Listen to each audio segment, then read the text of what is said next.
Today we are looking at electrical energy and we are introducing power.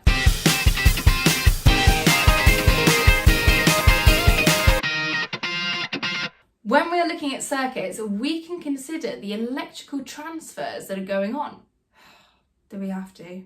Let's have a look at these two circuits and their transfers. In the first one, you have got electrical energy being converted to light and heat in the light bulb. And for the second one, you've got electrical energy being converted to the kinetic energy of the motor, and some will be dissipated as heat. In both examples, the coulombs are carrying the electrical energy around from the cell to the component, and the energy is being converted in that component.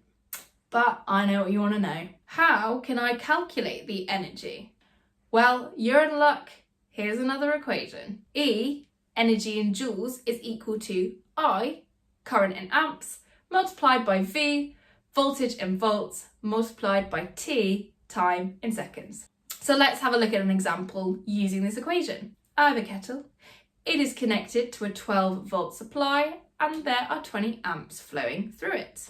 How much energy is converted in 2.5 minutes? Let's label our variables. V equals 12, I equals 20, and T equals 2.5 multiplied by 60 to get it into seconds, 150 seconds. So to find the energy, I just multiply them all together and I get an answer of 36,000 joules. Using the same kettle, if it takes 100,000 joules to boil a kettle, how many minutes does that take? Well, I now need to rearrange my equation for time. So I've got energy divided by current multiplied by voltage.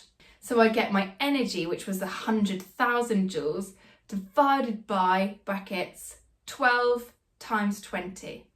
And that's equal to roughly 417 seconds. So how many minutes is that?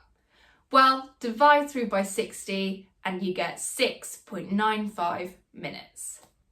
That's a pretty lame kettle. So, what's power then? Power is the rate of flow of energy. Power is energy per unit time. In fact, that's actually the formula I can use for power. Power in watts is equal to energy in joules divided by time in seconds. And that works for all kinds of things, not just electricity.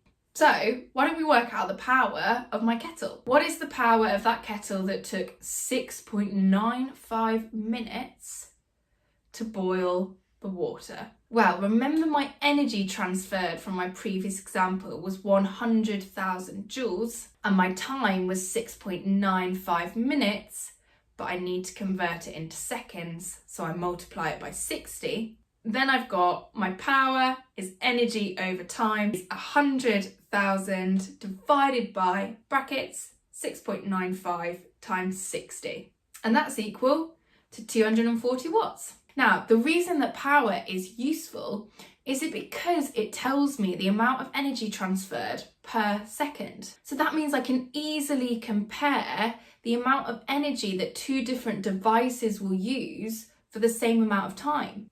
For example, imagine you have two laptops, one with a power rating of 2,000 watts and one with a power rating of 3,000 watts. The first one uses less energy per second, so it will be cheaper to run. And a higher power rating isn't necessarily more useful. It depends on the energy it's transferring. The 3,000 watt laptop could just be transferring more energy per second into thermal energy. Different devices are given different power ratings.